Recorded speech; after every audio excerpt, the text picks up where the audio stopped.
वैसे तो कई अवसरों पर चुप रहना चाहिए, नुकसान होता है। अगर आपको कहीं चुप रहने से आर्थिक लाभ हो रहा है तो वहाँ चुप रहने में कोई समस्या नहीं है। आइए जानते हैं ऐसे 10 मौके जहाँ चुप रहने से लाभ और बोलने से होता है नुकसान। अगर आप इन्हें अपना लेते हैं तो आपके जीवन में चमत्कारी बदलाव दिखेंगे और आपका जीवन सरलतापूर्वक गुजरेगा। बिना तथ्य के ना बोलें। अगर आपके पास कोई तथ्य नहीं है तो वहाँ चुप रहने में ही भलाई है। चुप बैठने से दिमाग में नई कोशिकाओं का निर्माण होता है और इससे ज्ञान की वृद्धि होती है। बोलने में भलाई वही है जहाँ आपको किसी चीज़ के बारे में पूरा ज्ञान है। यदि आपको किसी घटना या किसी विषय पर अधूरी जानकारी है तो चुप रहना ही उत्तम है, क्योंकि अधूरा ज्ञान बड़ा घातक होता है। यह आपको हंसी का पात्र भी बना सकता है या किसी मुसीबत में भी डाल सकता है। इसलिए जब तक आपको किसी चीज़ के बारे में पूरा ज्ञान ना हो तो वहाँ चुप रहने में ही आपकी भलाई है, वरना आप लोगों के बीच हंसी का पात्र बन जाएंगे और उनकी नज़रों में आपकी छवि भी खराब हो जाएगी। शब्दों से ना पहुँचे ठेस। अगर आपके शब्द किसी को मानसिक ठेस पहुँचा रहे हैं तो वहाँ चुप हो जाना चाहिए। कमज़ोर व्यक्ति के बारे में कुछ भी बोलकर आप महान नहीं बन सकते। महान आप किसी कमज़ोर का साथ देने में बनेंगे। इसके अलावा अपने से बड़ों का भी हमें सम्मान करना चाहिए, उनसे आदरपूर्वक बात करनी चाहिए। अगर द्रौपदी ने अपने शब्दों के जरिए दुर्योधन और कर्ण को ठेस न पहुंचाई होती तो शायद महाभारत का युद्ध ही नहीं हुआ होता। संसार में केवल मनुष्य ही एकमात्र ऐसा प्राणी है जिसका जहर उसके दांतों में नहीं, शब्दों में है। इसलिए शब्दों का प्रयोग सोच समझकर ही करना चाहिए। ऐसे शब्द का प्रयोग कीजिए जिससे किसी की भावनाओं को ठेस न पहुंचे। पवित्र वस्तुओं का ना करें अपमान। कोई वस्तु आपके लिए अपवित्र है और वही वस्तु दूसरों के लिए पवित्र है तो वहाँ चुप रहना चाहिए। अनादर हमें किसी भी चीज़ का नहीं करना चाहिए, चाहे वो किसी इंसान को लेकर हो या फिर किसी धर्म को लेकर। अपमान करने से आप महान नहीं बन सकते। क्रोध में रहे चुप। चुप रहना आदर या सम्मान देने की निशानी होती है। इससे ना कोई छोटा होता है और ना ही बड़ा। अगर आपको क्रोध आ रहा है तो आप या तो वहाँ से किसी का अनादर किए बिना चले जाएं या फिर चुप रहें। क्रोध करने से आपके रिश्ते खराब होंगे। क्रोध करने से हमेशा क्रोध करने वाला व्यक्ति का ही बुरा होता है। जब कोई अपना या कोई सगा संबंधी आप पर क्रोध कर रहा हो, आपका अपमान कर रहा हो या घृणास्पद शब्द कह रहा हो तो आपको इस वक्त चुप रहना चाहिए ताकि सामने वाला का गुबार पूरी तरह से बाहर निकल जाए। आप यदि सही हैं तो उससे कतई माफ़ी न मांगें और चुप रहकर सही समय का इंतज़ार करें। वो खुद ही आपसे माफ़ी मांग लेगा या उसे अपनी गलती का एहसास हो जाएगा। मुद्दे से आपका कोई संबंध ना हो। अगर आपका किसी मुद्दे से कोई संबंध ना हो तो वहाँ आपका चुप रहना बनता है।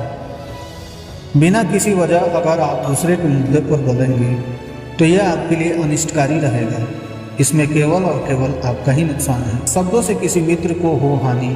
अगर आपके शब्द सामने वाले के परिवार या फिर मित्र की प्रतिष्ठा के बारे में बुरी झलक दिखा रहा है तो वहाँ आपको चुप रहना चाहिए। किसी के परिवार या फिर मित्र के बारे में बुरा बोलने से केवल आप ही बुरे बनेंगे। जो चीज़ आसानी से खत्म की जा सकती है उसे अपने शब्दों से बड़ा ना करें। बिना चिल्लाए ना करें कोई बात। अगर आप बिना चिल्लाए कोई बात नहीं कह सकते तो वहाँ आपका चुप रहने में ही भलाई है। किसी पर चिल्लाने से आपके व्यवहार के बारे में पता चलता है। ज़्यादा बोलने से चीज़ें हमेशा खराब ही हो जाती हैं। किसी के बारे में ना बोलें। नीति शास्त्र के अनुसार जो अपने मुंह को बंद रखता है और बुद्धि से काम करता है वही इंसान समझदार होता है। बिना ज़रूरत के बोलना, किसी के बारे में बोलना, किसी के बीच में बोलना, यह गलत है। कभी कभी हमारे लिए बुद्धिमानी इसी में होती है कि हम अपना मुंह गलत जगह ना खोलें और चुप रहें। शब्दों से आपके दोस्तों को ना हो हानि। कभी कभी दोस्तों के साथ जब हम मजाक करते हैं तो ध्यान रहे कि आपके शब्दों से किसी का अनादर ना हो। मजाक को भी हमेशा शब्दों के मायने में ही रखें। जहाँ किसी को शब्दों से चोट लगे वहाँ चुप हो जाए। ज़्यादा बोलने से हमेशा नुकसान होता है। किसी और की प्रतिष्ठा को ना पहुँचाए हानि। यदि आपके शब्दों से किसी और की प्रतिष्ठा को ठेस पहुँच रही है तो वहाँ आपको चुप हो जाना चाहिए। जब कोई व्यक्ति आपके सामने नहीं है तो आप उस व्यक्ति के बारे में बुरे शब्द किसी तीसरे व्यक्ति के सामने नहीं बोले।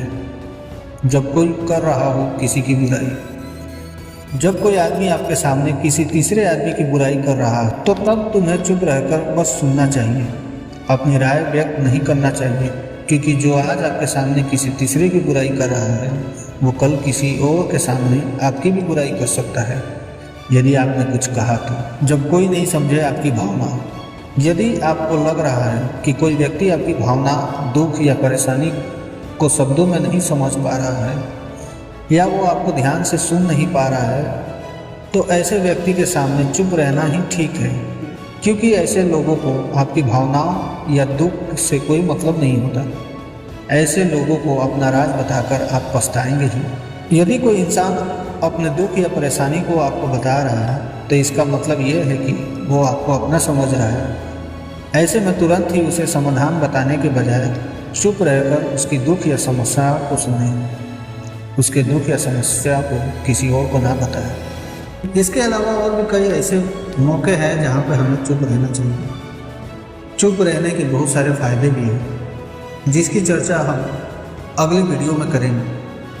आशा करते हैं कि आपको ये वीडियो पसंद आया होगा। अगर वीडियो पसंद आया हो तो कृपया लाइक और सब्सक्राइब करना ना भूलें। तो फिर मिलते हैं अगले वीडियो में, तब तक के लिए धन्यवाद। जय हिंद, जय भारत।